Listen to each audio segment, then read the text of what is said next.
Own your Hello, choices. this is Keep your Phil with the name. Think Choose Brothers, growth and and I freedom. want to talk to you about one concept, two pieces of it. Own your choices, keep your name. I want you to think about that right now. Own your choices, keep your name. All of us are facing choices in life. In this picture, there's a woman looking at a red or a blue door. Which one is she going to take? Which direction? The consequences of that choice are different depending on which choice she makes.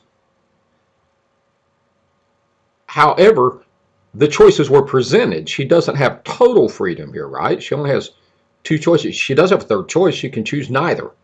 She can go a different direction, or she can take the choices that are presented to her. There are three influences into our world every day. There's the normal world. The normal world means I might get sick.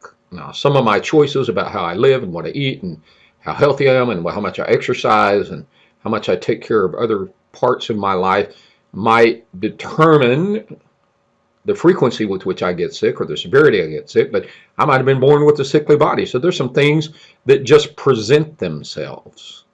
In a normal world, stuff happens. There are other people. There's other people who influence our life who might be antagonistic toward us or they might be happy toward us. Somebody gives me $1 million. Hey, they've changed the consequences of my life. Somebody fires me at my job. Hey, they've changed the consequences of my life. I might have done something that brought that on, or maybe not. I don't know. But there's other people interacting, and there's that normal world. And then there's the consequences of my choices, and I get to choose those. Right? I look at this nun who's walking down there, and she's carrying some flowers. She might be getting ready to bless somebody. You might be ready. If you came up in a Catholic school, you might be thinking she's getting ready to hit me with those thorns. I don't know what's going on inside of your head, but your filters determine how you're going to respond to this person. So there's going to be some consequences to your choices as to how you receive this person or don't receive this person or step out of the way for this person. There's consequences of our choices. One of my favorite characters in life is a man named Viktor Frankl. He's really a hero. Viktor Frankl was interred in Nazi concentration camps during World War II. He was persecuted, he was tortured, he was deprived of food, he was bitten, spit on. Gosh, the stuff that he went through, but he lived through it. And as he lived through it, he noticed other men and women lived through it, and some men and women didn't live through it.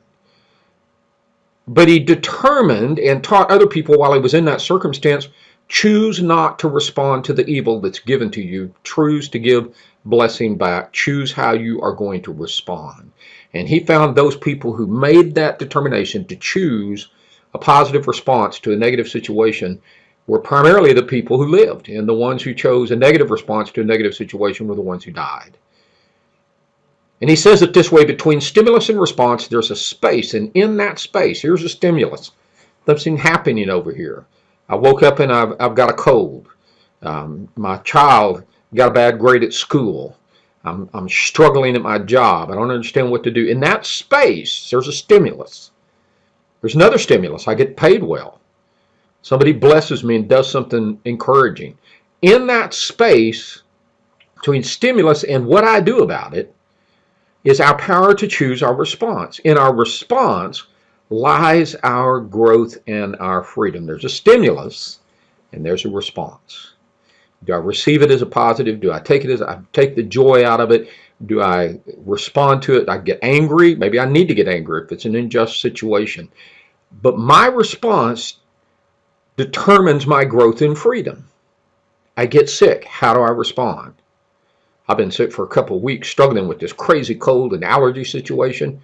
Today, I just got up and said, I am done with this. This medicine is making me short and tense, and I don't like it. So I got up and went to the gym. I said, if I can go to the gym for just a few minutes without spitting, hacking, or coughing, I'm going to go ahead and finish my workout. And if I start spitting, hacking, or coughing, I'm going to get out of the gym, clean up and make sure nobody else has to deal with that.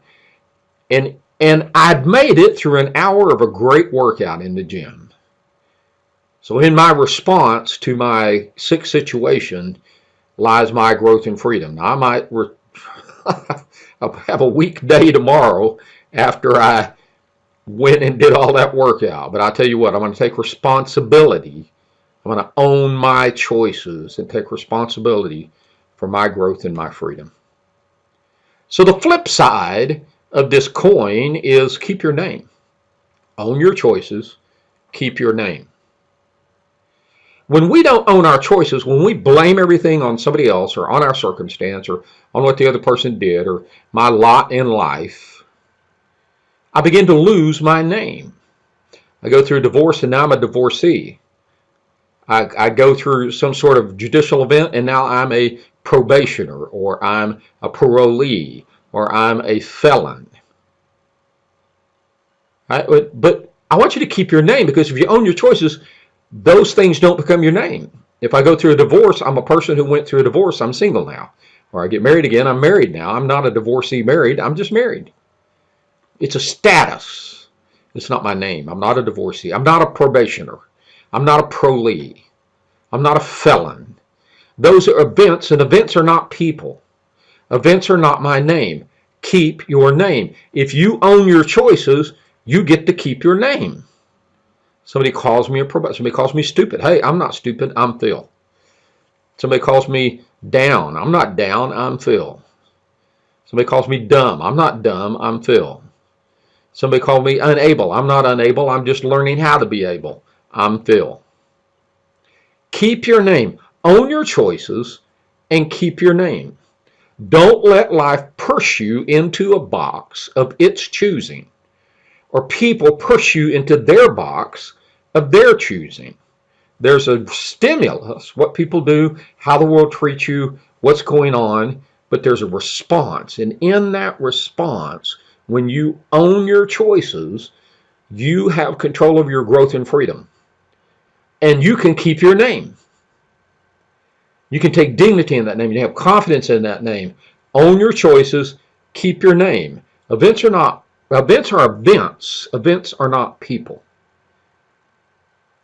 There's a stimulus and there's a response. And in between that stimulus and response, this space here, lies your ability to choose. And in your choice is your growth and freedom. So I encourage you to choose growth, choose freedom, keep your name. You have a great day. This is Phil, the Think Director, right here with Solon.